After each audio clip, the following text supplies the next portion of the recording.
Now I am going to talk about myself a little bit to show you that I have not been just Quan Yin Bodhisattva.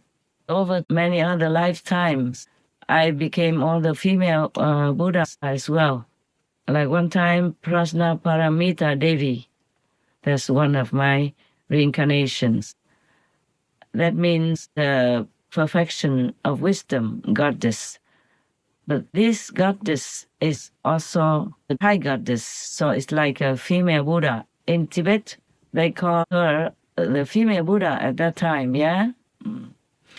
Because she was so wise and she symbolized the embodiment of Prajñāpāramitā, meaning the perfection, the highest wisdom. Prajñāpāramitā is the highest wisdom, recognized and searched for by all Mahayana and Vajrayana believers as well, which will lead to Buddhahood. If that person already possesses the source of highest wisdom, then that person is already a Buddha.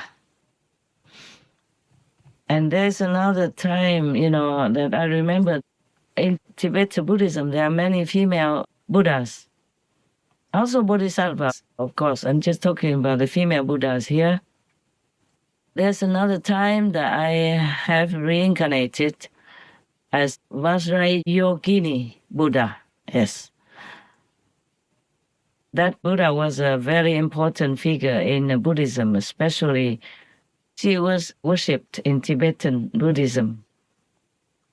In Vajrayana, she is considered a female Buddha and a Dakini. So Vajrayoginī is often also described with the epithet Sava Buddha Dakini, meaning the essence of all Buddhas. So I just list only these 2 times. I can't list too many times. But there are also many other female Buddhas.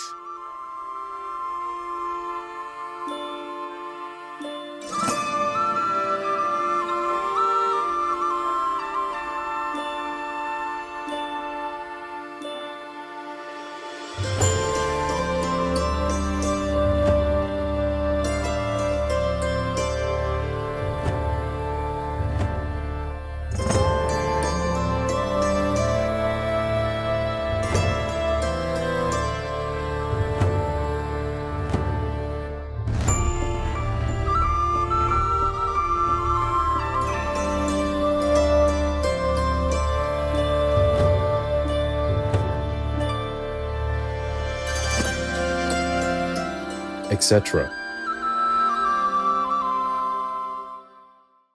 But it's not the point here to list all the times that I have appeared as female Buddhas on this planet and other planets as well.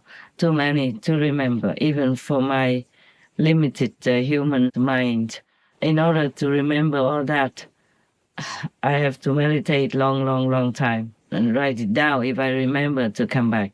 Because some things the soul knows doesn't mean the mind can also know or can remember when it comes back. When the soul comes back from meditation, that's what I mean. The history of, for example, Buddhism, the history in that religion would record that this and that female was a Buddha or has become a Buddha.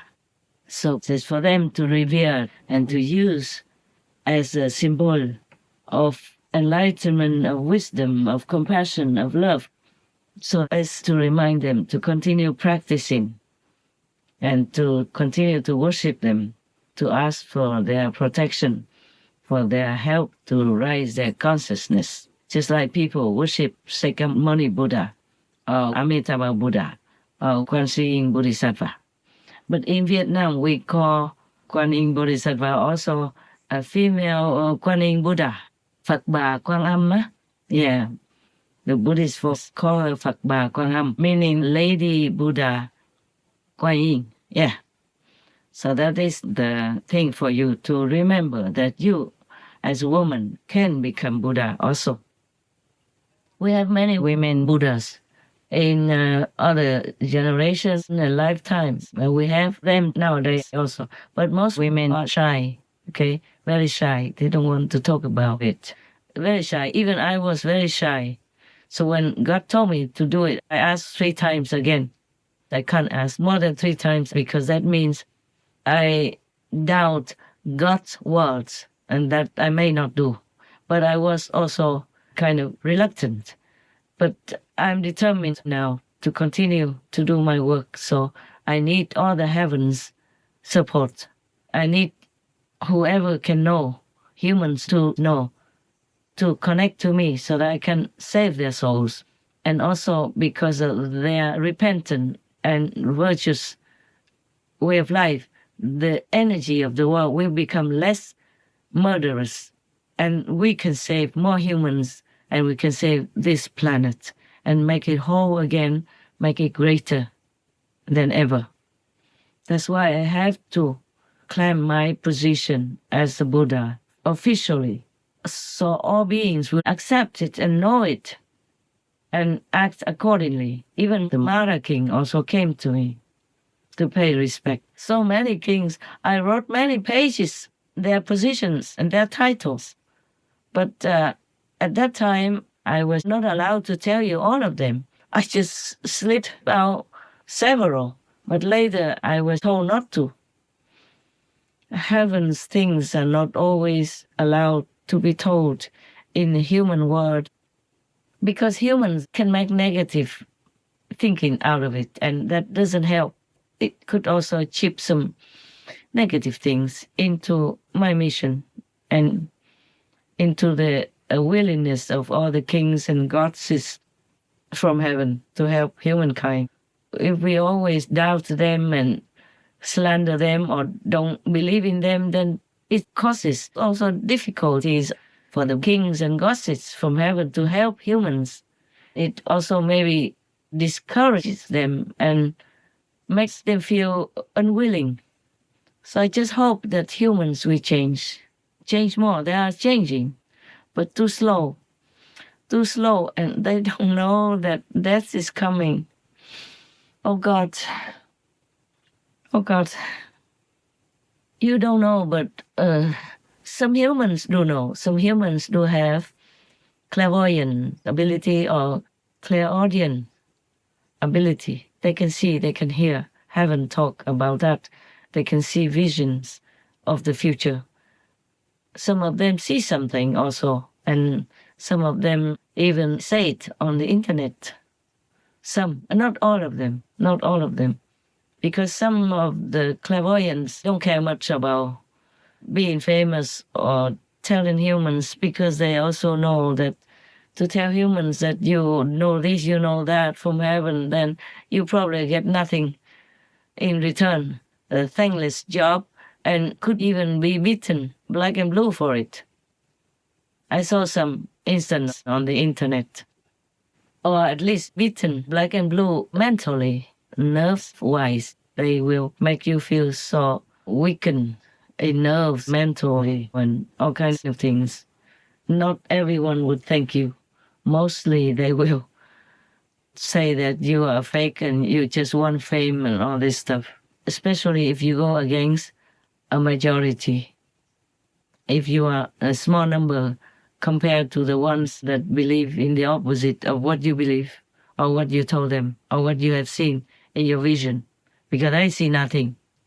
They don't believe what you say when they don't see. Even Lord Jesus' time, he made many miracles and cured people from death and sickness and all that. And they still kill him. Nail him. The worst kind of punishment. Not die immediately, but in an agonizing way like that. Oh God, no. In the Lotus Sutra, let me try to remember a little bit. I read all these things in Buddhism 50 or more years ago, because when I was young and before I came to the Himalayas to get the last stage of enlightenment in this lifetime, I read them more when I was younger, and I can't remember much from 50 plus years ago, before I took over this job for you. I will talk about the Lotus Sutra. Right now, just before I forget, the Buddha has 10 titles. One of them is Arhat, worthy of offerings. So since the wife of Mahakashipa became an Arhat, she is also worthy of offerings. The same with other female Buddha or Bodhisattvas. So the Buddha never said that women cannot become Buddhas.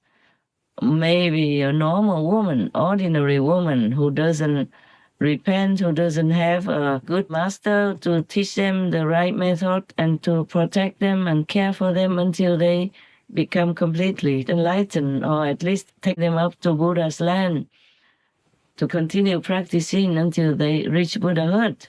Maybe the ordinary human woman, but a Buddha woman, they are not women, they are not men.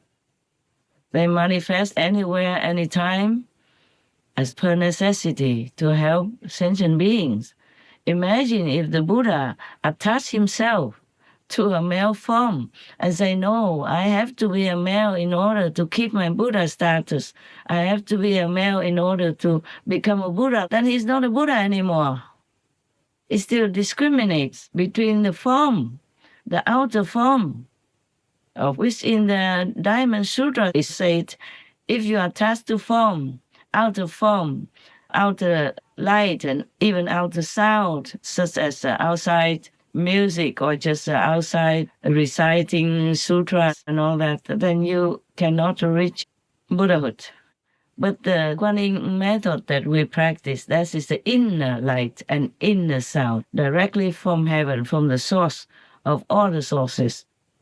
Without that, without this source of light and sound, we could hardly reach anywhere except run around in the circle of life and death, again and again and again, reincarnating in the 6 ways of physical existence, like become humans, become animals, people, and maybe become even demons and ghosts, and maybe, if lucky, become one of the heavenly kings or the demon kings, ghost kings, etc. So Quan Yin Method, the method without method, the one that uses the soul to transmit to the soul by God's grace, by all the Master's power, that is the way to liberate ourselves and to become a Buddha in one lifetime, or eventually at least liberated in this lifetime, if the practitioner adheres to the teaching of the Master and does meditation and keeps the discipline.